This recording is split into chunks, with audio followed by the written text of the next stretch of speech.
Welcome to Smart in the City, the Babel podcast where we bring together top actors in the smart city arena, sparking dialogues and interactions around the stakeholders and themes most prevalent for today's citizens and tomorrow's generations. I am your host, Tamlin Shimizu, and I hope you will enjoy this episode and gain knowledge and connections to accelerate the change for a better urban life. Smart in the City is brought to you by Babel Smart Cities. We enable processes from research and strategy development to co-creation and implementation. To learn more about us, please visit the Babel platform at babel-smartcities.eu. Welcome back, everyone, to another episode of Smart in the City. This episode will be hosted by one of my colleagues on the ground, so I hope you enjoy the change of voice and pace, and I'll catch you next time. Hello, everyone, and welcome back to another special series of Smart in the City, the Babel podcast. This year, again, we are collaborating with the Urban Future Conference and recording episodes at their 2026 edition in Ljubljana. I'm Greta Schach, Head of Markets and Partnerships for Southern Europe at Babel, and I'm very happy to host the first episode of this series. In this episode, we'll travel to Madrid to explore the intersection of environmental infrastructure, clean mobility, digital operations, and urban innovation. Joining me today for this conversation is José Luis Cifuentes Sastre, Innovation, Promotion, and Information Manager at Madrid City Council. Welcome, José. Thank you so much. It's a pleasure to be here. And you describe very well. That is the beauty of summarizing in a few words. I had a lot of work that you do, so we'll get into that because there is a lot that I want to hear about that. But let me start maybe with a teaser question. We always want to start with something fun. So if you have to say, if Madrid were an animal, what animal would it be and why? Okay. That is a difficult question, but if I have to answer from the institutional point of view, I am a civil servant of a city council. I have to say Madrid is a bear, bear climbing on a strawberry tree. We call madroño, right? And because that is the coat of the city is represented there in the coat of the city. But this comes from the old times, the Middle Ages, where Madrid was surrounded by forests, and there were a lot of bears there, and a lot of madroños also, and strawberry trees, and this was or represents an agreement between the city and the image of the bear just jumping on the tree it represents an agreement between the city and the clergy, which owns the surrounding forest of the city, and it represents a balance between nature, territory, and growth, which is kind of a motto, right, for Madrid, and is what we try to keep during these centuries, and I think it's a good principle to grow, right? This balance and the merging of the territory and the boundaries with the city. And but if I have to answer as a citizen, okay, I would say that Madrid is a red fox, okay, because it's agile, it's creative, it's curious, adaptive, okay, and it's always reinventing itself, right, to adapt to what is coming. So, yeah, I think the red fox embodies energy and resilience, which is the COVID word, resilience, right? Yeah, indeed. That is the COVID word. So, yeah, for me, it would be a red fox. I love that. That description of like the boundaries, because I think that also goes in line with the resilience, the innovation, the adaptation. Maybe before we get into why the city, reminds you of those, or why you talk about the city with those animals, I would like to start from the beginning and understand what is your background, what led you to this role. Okay, so I am an industrial engineer. Okay, I'm specialized in industrial installations and industrial processes. It's like kind of a freak thing, right? Very, very, very concentrated in one thing, right? But engineers are like that. This is our mind, right? But I have a super creative instinct. that has shaped who I am. And I was always, since I remember, being attracted by design, industrial design. Man, I'm an industrial design lover. By trends, by technology, by imagining new ways of doing things, and if you add to that communicative vocation, which is part of my daily activities in the city council, and also these developed through the years, this portfolio manager mindset. I try to connect projects, technologies, people, and put it all together in a melting pot, and try to fit all those things to make the city in the long term a better place. So that is like super philosophical. I'm sorry. No, I actually love it. I'm really glad that you bring that perspective and that you're bringing those ideas, like, how the career has built and led you to this managing this initiative that you will also tell us more about. So that's great. Yeah, I'm a believer that technology is here to help us, and it has happened in our history. The printing press transformed the knowledge. So before the printing press, all the books have to be reproduced by hand, right? And the printing press just democratized. I don't know if I'm using the correct verb. Expands that knowledge, so everyone can just get close to the knowledge that were in books, for example. And that was like a huge impact. Or the mechanical loom, for example, in the Industrial Revolution, right? Yeah. That was a super impact. Everybody was claiming, and they had these strikes and those things, but the mechanical loom just transformed production and made accessible the garments that they use for a lot of people, because it lower the prices of just making trousers, right? For example, and those, and if you keep looking at the history, there are a lot of moments in history with technological innovations that impact the our civilization as we know it. And I think, for example, now it's the artificial intelligence era, right? Yeah. We're at a turn point. Yes. And I'm curious, thinking of Madrid, because Madrid is a city that many people will claim they already know, they visited, they already got a feeling, they maybe also have heard of what the city is doing. But when you think about Madrid's future, what do you think, what part of the city tells best that story? What is like that representation of the future?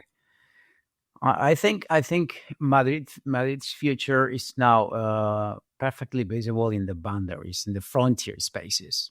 You remember the bear thing and the trees and those things, and that growth and that balancing and the growth and that merging with the environment and the surroundings of the city. So I think that's where the Madrid future you can see it there. Is where city meets these infrastructures and nature, and they are pulled together. We have a huge project right now, which is, we call it in Spanish, Bosque Metropolitano, metropolitan forest. And we are trying to surround the city with a green belt, which is not a park as we know it, is a natural concept of this nature spreading, all around the city, to give that opportunity of these boundaries to get in the city. So I would say places like where I work, which is this technology park, the Valdemingo Technology Park, and all the southeast corridors and all the developments, the urban developments that are going to put in the city more than 250,000 souls by 2050. More than the 3.3 million people that we have registered right now in the city. So that is going to put a lot of pressure. That means you have to adapt, again, being the red fox, not the bird climbing for the strawberry trees, right?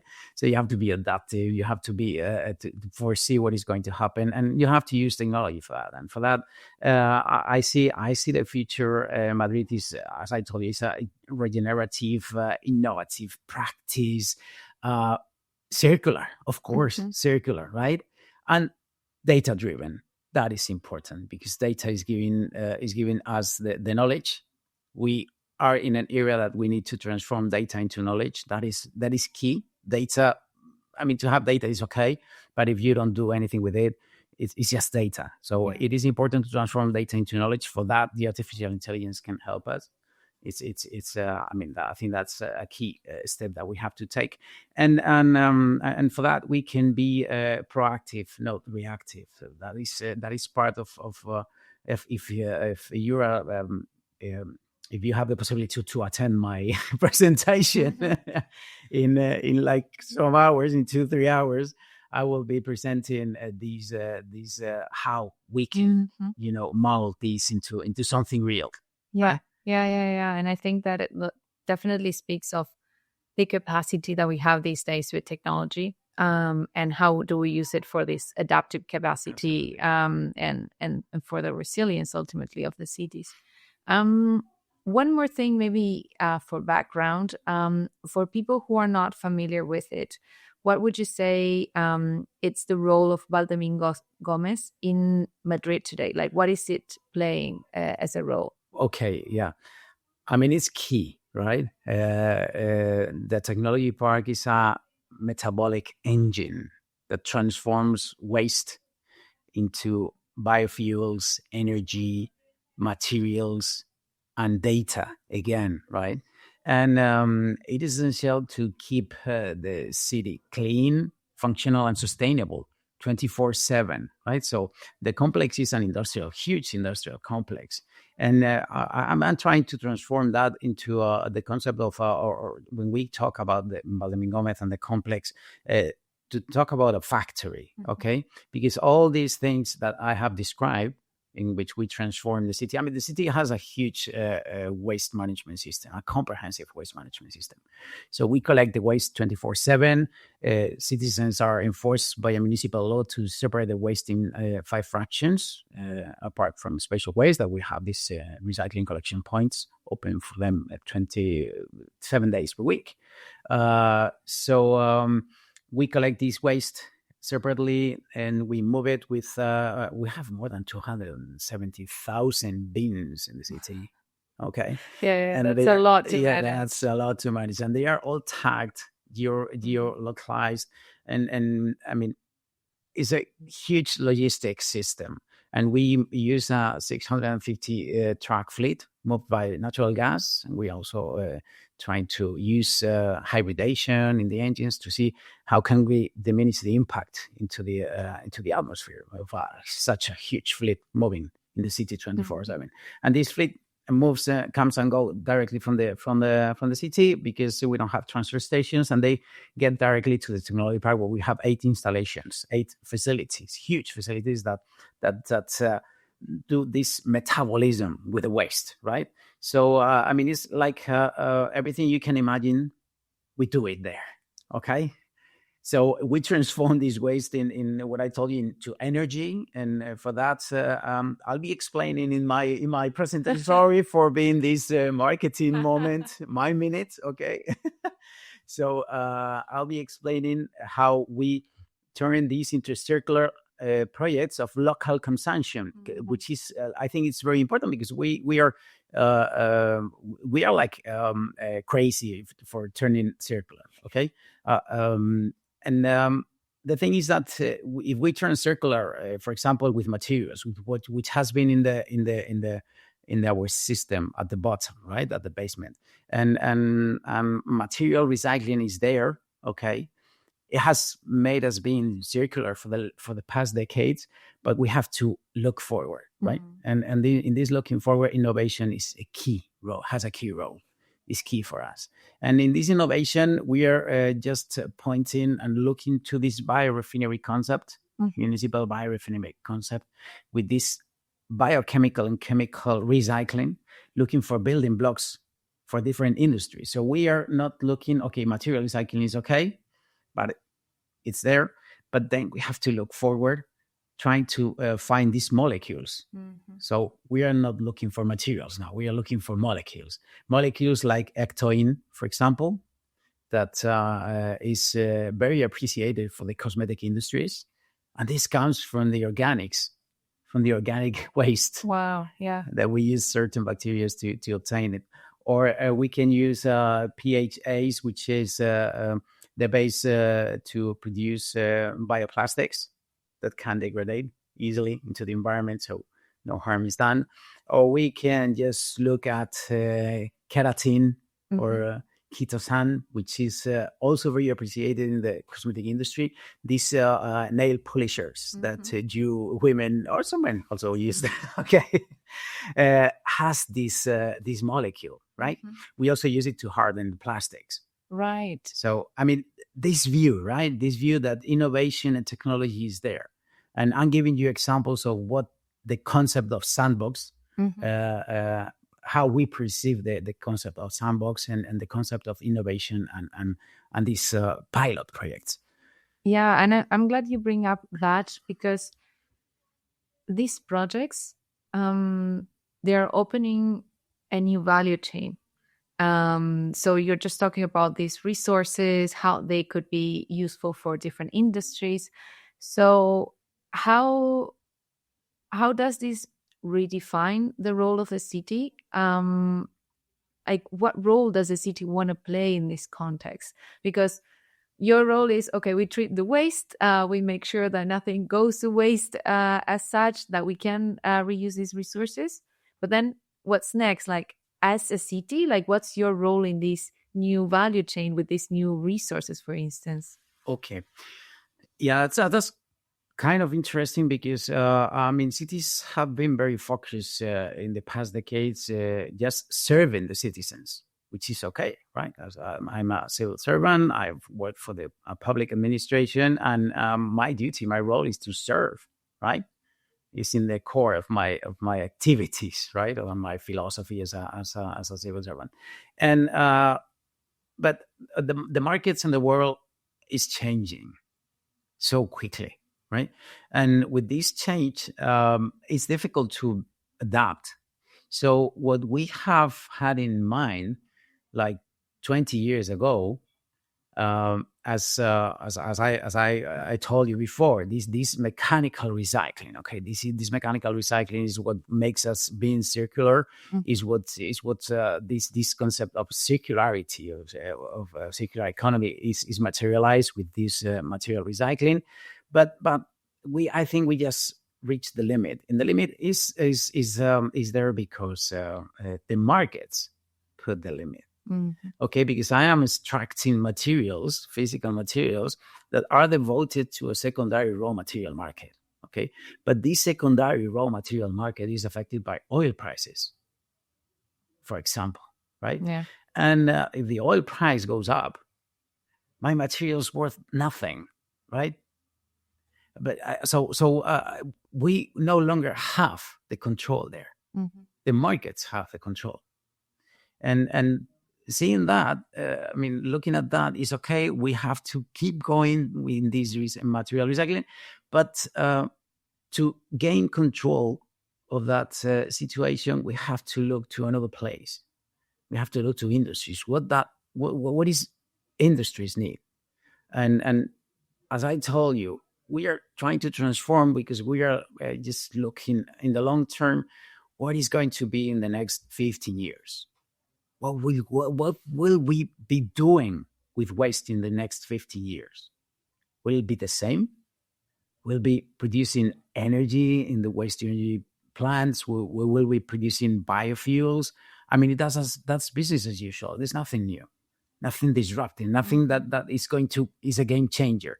And innovation, that is the game changer that can just gain us or return back the control. That don't know if I'm answering your question. No, I'm going off topic here.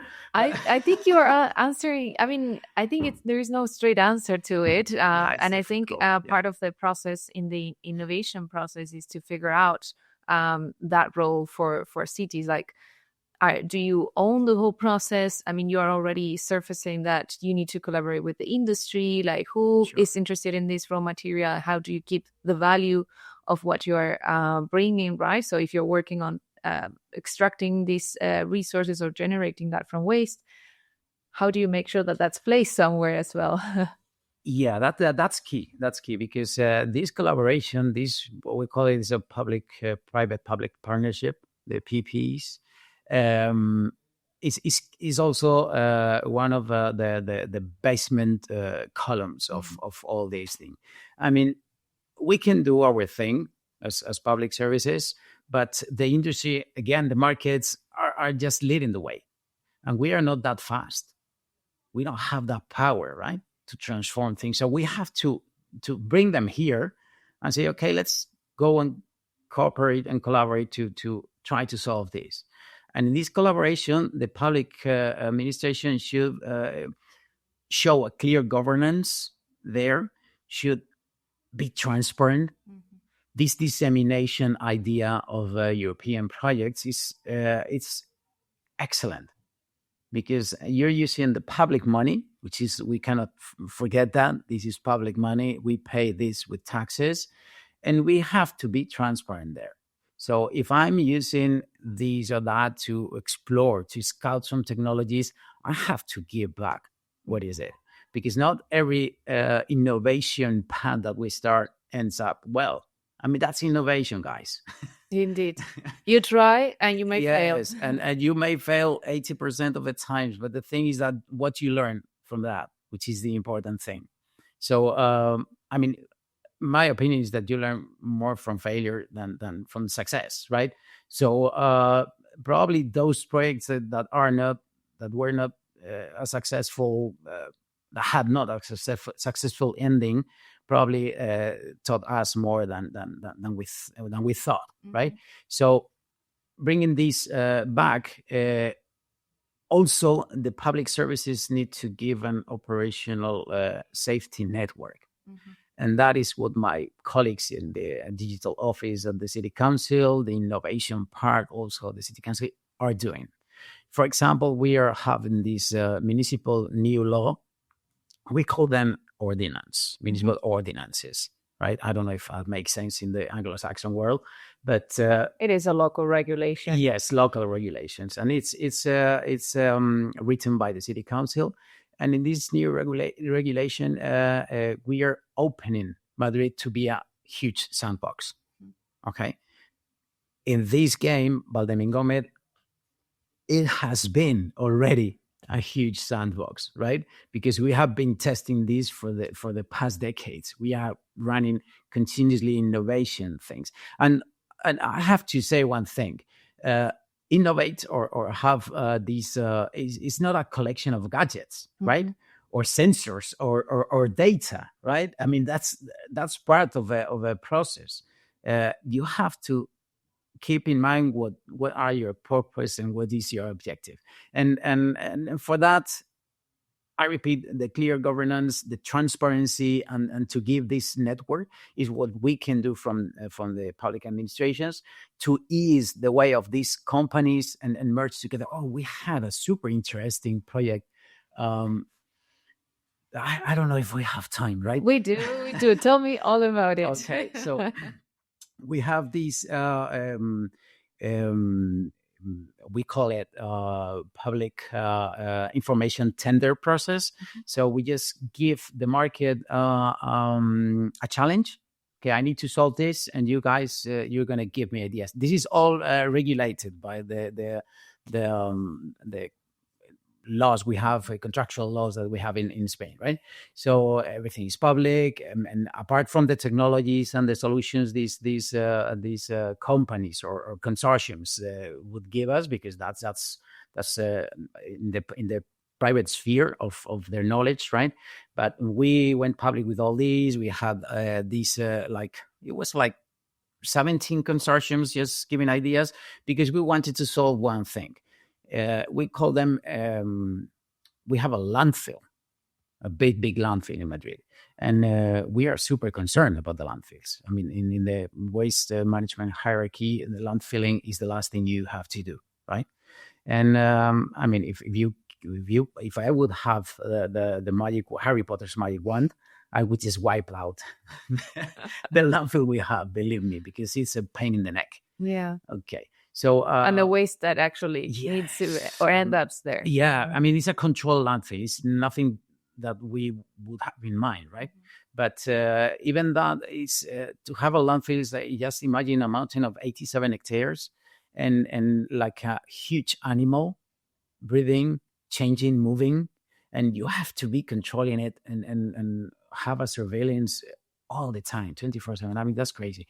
So on this landfill, we ran this project because we wanted to have a flock of robots equipped with sensors and OGI cameras, optical gas imaging. Sorry, I'm going super down. I mean, super long. But I want to hear about the Deep in project. that. So yeah. go So ahead. the idea is to have these robots just scouting the landfill continuously, 24/7, right?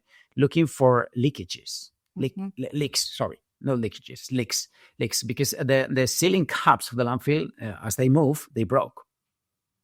Sorry, and when they break, the biogas just escapes, right? We don't want the biogas to escape because biogas has methane. Methane is a greenhouse gas, and is for this global warming thing is not really good in the short term, and also a lot of molecules of decomposition of the waste, which transport others escape, right? So we don't want that. We have to have that control. We degasify the landfill and all those things, but even though the landfill, when it moves, just cracks the ceiling caps, and so the idea was to have these robots. That technology is there. Okay, you can buy it. It's nothing new, but the new thing was to build an ecosystem, right? And the technological ecosystem was composed by the robots just scouting and moving on the landfill, just checking for a lot of parameters, and sending these to an information platform, and transform that data there into knowledge to try to build a digital twin, right, of the landfill, so we can reproduce what was going to happen. Right. So instead of being reactive, being proactive. Yeah. So And using that data more in real time, or a better understanding of what's going on. Yes, reading the signals of that environment before the actual thing happens. Right? Because probably we will see patterns on the behavior of a landfill, and doing so, we could just manage to go ahead and to be ready to do whatever we had to do at the maintenance level on the landfill. And finally, we get to that point. We had, out of the 17 consortiums, 12 initiatives that were very solid. And we had the money, but finally we didn't get the okay, right? Because, it was an accountability thing, right? Nothing else, because the money was coming from funds from innovation in Europe. So everything was right. We were going to set a pilot project. It was going to be like a 12-month pilot project. It's huge, over a surface of 30,000 square meter on the landfill. And finally, we could not do it because these accountability guys in the budget part and they couldn't see it. Yes, and they say no, it doesn't fix because this money is going to be to enter in the debt part of our budgets, and we cannot allow. So that is an issue that many cities deal with, that their own structures cannot adapt. Do you have the whole project thought of, the partners, the money? Everything. It was there, right? But they say no. This is pure administrative thing. It's pure redneck thing, right? I mean, red color, not redneck, red color thing, right? So nothing technical, nothing from the part of engineering. Everything was ready, right? So that is a stopper there, and that is what we faced. And sometimes in cities when we develop these innovation things, we struggle with timing, for example, because we have to go into tender processes to go public with these contracts. We have to go through these budgetary issues normally. So now what we have done, seeing that, we adapt as humans, right? So, okay, guys, you don't want the big money. I'm going to go small. Right. So I go with small money. So Yeah. what I have is a cosmos of a bunch of projects. That's part of my portfolio as a manager, and we are developing like super interesting things with less money, so it's easier to get into the tax guys and And the project accounting guys, and the process. accounting process is okay, and we are doing cooling things as for example, I'm going to go deep again, right? Can I ask you a question before that? Because Okay. you mentioned this local regulation for the urban sandbox. Why did it need to be a regulation? Why that did it need to Okay. be a law? And what changes does it bring? That is a very good question. You're sure? I try to. Okay, so the thing is that we have thousands of regulations in Madrid, right? So, for example, if you want to go to this autonomous driving setup, right, you cannot do it in Madrid. I mean, I think it's as in many cities in Europe, the regulations doesn't allow that to you. So, doing this sandbox thing is allowing you to have these pilots, okay, in a secure area. I mean, everything is real, but you don't have to go through a million permissions to get there, right? For example, which would be an stopper on those projects. For example, and that is going to ease. It's very new. It's from like a year and a half ago. So I mean, we are starting now. I mean, it's okay for us because in the technology park we have been doing innovation for the last 2 decades. Yeah, So, that was I your mean, playground. no biggie there, right? No Mhm. big deal. No big deal. So, but it will ease us and attract probably more gamers, more players to what we want. So it will ease the way, probably, right? And so we are part of this sandbox now, and for example, I have like a million projects. We're using part of the material that goes to the landfill that has a lot of contents in organics, because it's all mixed. The granulometry is very small. So we are turning that into pellets after a biostabilization process. And we are using these pellets to produce asphalt. And Madrid has a huge asphalting program every year. We just renew the roads and the streets in Madrid like once per year, and it's huge. Hundreds of kilometers are renewed. And so if we can just imagine an eco asphalt, right, that you can use, that comes from waste. I mean, that's huge. That's massive. That's Yeah. massive. And we do see a lot of cities like going into from pilot to pilot, but the scalability part is usually missing, or it's like so troublesome that they don't yet get there. What's your process? Because you already have the vision, like you saw the material, you saw a large need in the city, so that would be your, so to say, the scalability path for that material. How do you make that happen? Because that's where most, like a lot of pilots that are successful, that they prove value, that they can change and provide like positive services and so on, don't get into the scale. Yeah, I know what you mean. I've been there. Okay, the thing is that in the end, all these projects, they have to have an owner. And the owner should push, right? And you are going to go through these tier L levels, and from pure laboratory, which is the first level, to the 9 to 10 level, which is industry level, when you are piloting there in the industrial plants. We locate ourselves mainly there, right? So probably these things of molecules that I'm telling you are at the first stage in the lab mode, but the pellet thing is up there. The robots on the landfill is up there. For example, we have another thing that is like so cool. We are for us, characterizations of waste are super important. These characterizations are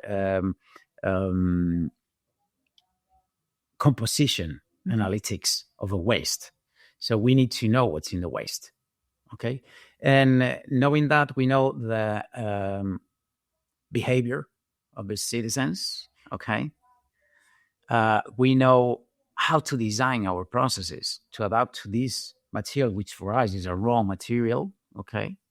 And it gives us an idea of if what we are transmitting in this value chain of the waste is that it starts from the moment we as citizens just put the waste in the different bins, in the different fractions, till the end, to the materials that we obtain, the energy, the biofuels, or the future we have with this innovation is going well, right? So these characterizations are key for us, for our processes. And this is done manually. Mm-hmm. So you can just picture this. This is a bunch of guys through a methodology, which is designed in a standard, okay? And they just scavenge your waste, dividing it into different materials. So we have this analytics composition, right? And that's kind of a nasty work, right? And sometimes it's dangerous, right? Because they found quite weird things in the waste, right? So what we want is to remove the human factor there and do it with an automated process. And we are doing this year. We are using computerized vision, feed it, or just putting an artificial intelligence on that to learn, okay?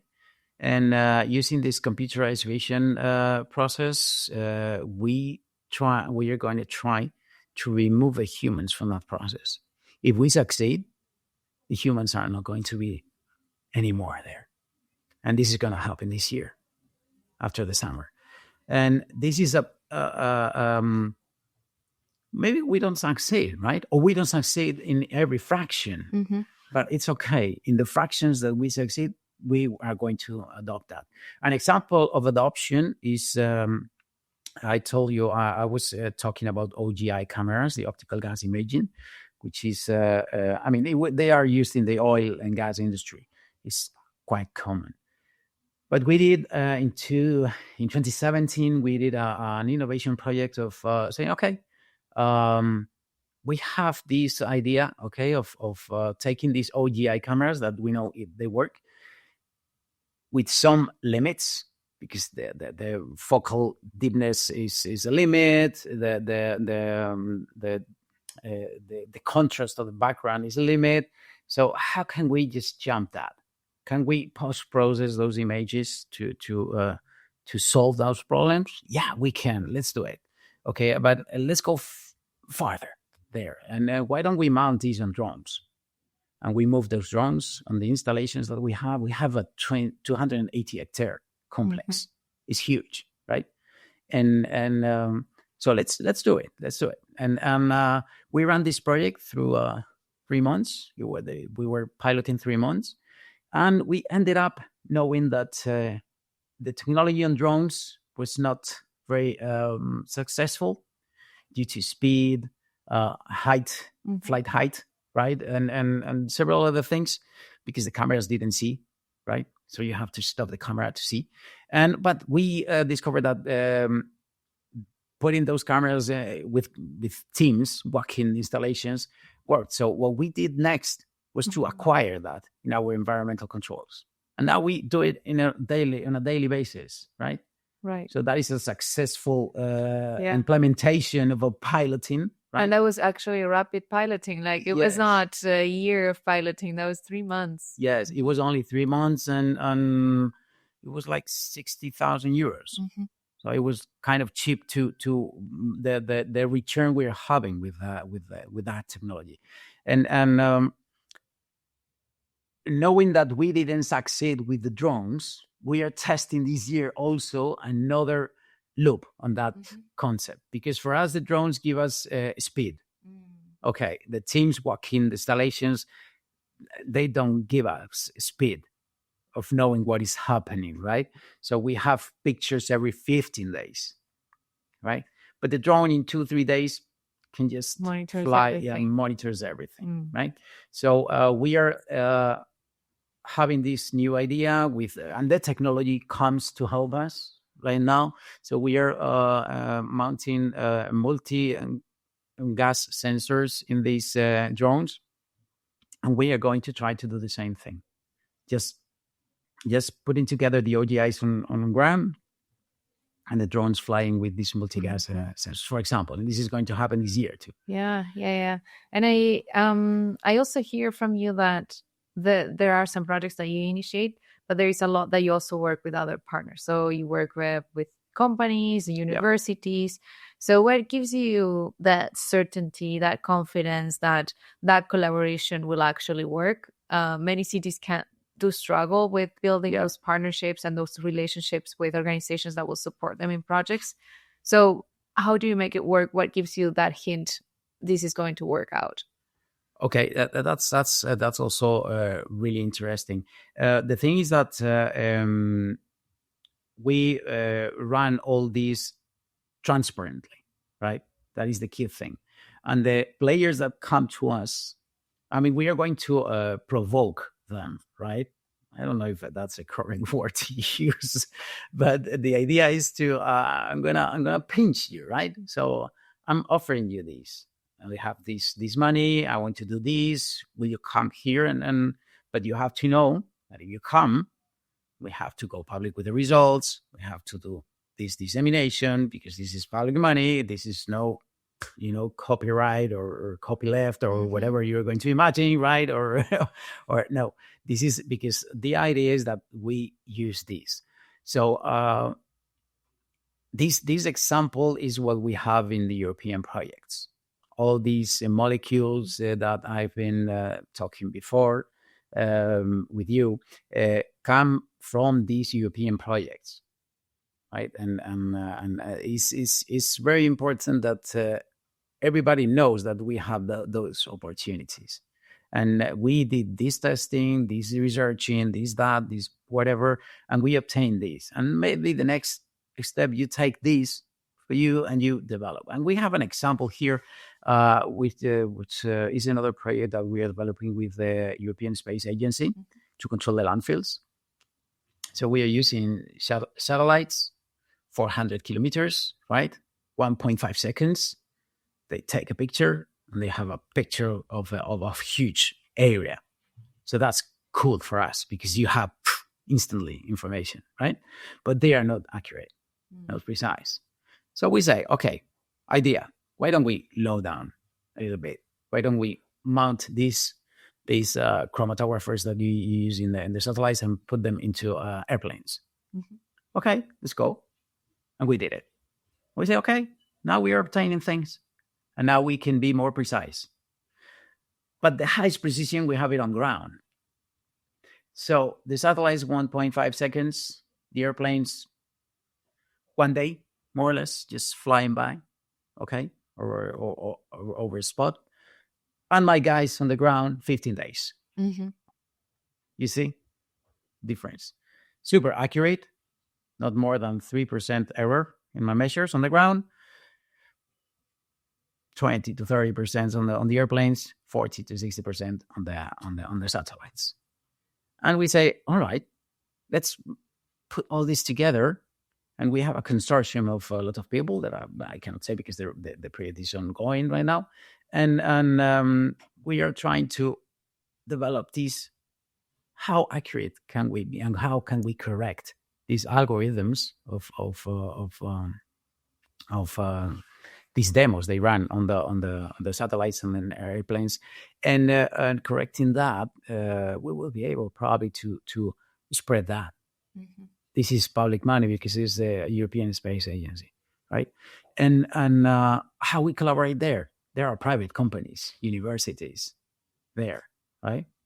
Yeah, that is a super example of this collaboration. And we tend to do this with public money in Spain also, with public money in coming from Europe, and I mean, that's the kind of thing I think is my opinion is that in the short term, you probably as a private company won't see the revenue or the profit. Say, I'm not going to participate on that because I know this is my knowledge, this is my know-how, right? I'm not going to share that with anyone. No, and you don't have to share that, but we are going to have to share the results.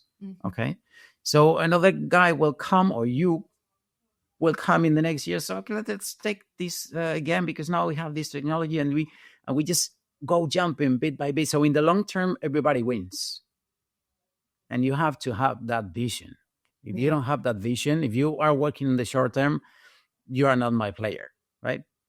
But if you work on the long term, you are the player. Yeah, that I think it's a good summary, because you need stakeholders or partners that share your vision of transformation and how you innovate, and at the same time you set the conditions of that collaboration, that you need to be very clear, so you also kind of protect the public value that will be generated out of it. We always give the floor to our guests to share if there's anything that he would have liked to mention that we didn't touch. Is there anything that you would like to share with the listeners? Well, I think we have to see cities as learning organisms, right? So when people systems and data learn together, the cities evolves faster, really fast, right? And citizens, they feel it. Okay, so there is a key concept that transcends all these layers, which is trust. Okay, so I would say complex systems move at the speed of trust. I don't know if that is an ending to this, right? Because wow, and now the music and the mic is. I love that. I'll come with the editing. Okay, you can put that music there, and yeah, I think trust is key, right? So if you take this to the concept of what there is that is a trendy thing now, which is smart cities concept, right? So smart cities are not. It's not. I told you before. It's not a museum of gadgets, sensors. I mean, smart cities are much more than that. For me, right? For me, the concept of a smart city is a city that learns constantly. Okay, that listens. Super important. You serve people, right? Cities have to serve people. You have to anticipate and to adapt. For that, you need data. And those sensors are going to give you the data. But then you have something else to transform that data into knowledge. So you can be proactive and not reactive, right?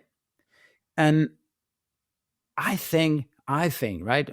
Probably there are a lot of people that won't agree with me. But I think technology made us more humans. Should be like that. Okay, and in the end, it is that thing that if you use this wisely, you're going to move in the right direction.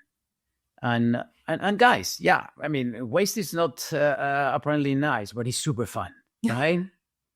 and visit your city's backstage, right? There's magic there.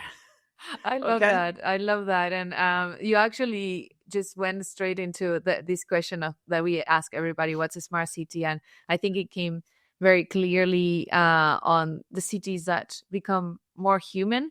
I think definitely, I think it resonates with me, this idea of technology is challenging us to think about what is human. Correct. What do we want to really keep from, of the processes, our interactions? Where do we want to keep the human in it, and where do we want to leverage the technology? And I think that is fascinating, and it's also amazing to hear that people like you are behind all this thinking and improving the processes. I think the passion was like visible through everything Thank you. you shared. So thank you so much for the time and for sharing your experiences and thoughts. I think that was it was great spending the time with you. So Jose, that was absolute pleasure. Thank you so much. Thank you to you. It's been a pleasure. Thank you so much. And to all of our listeners, don't forget, you can always create a free account on bubble-smartcities.eu to find more about smart city projects, solutions, and implementations. Thank you very much. Thank you all for listening. I'll see you at the next stop on the journey to a better urban life.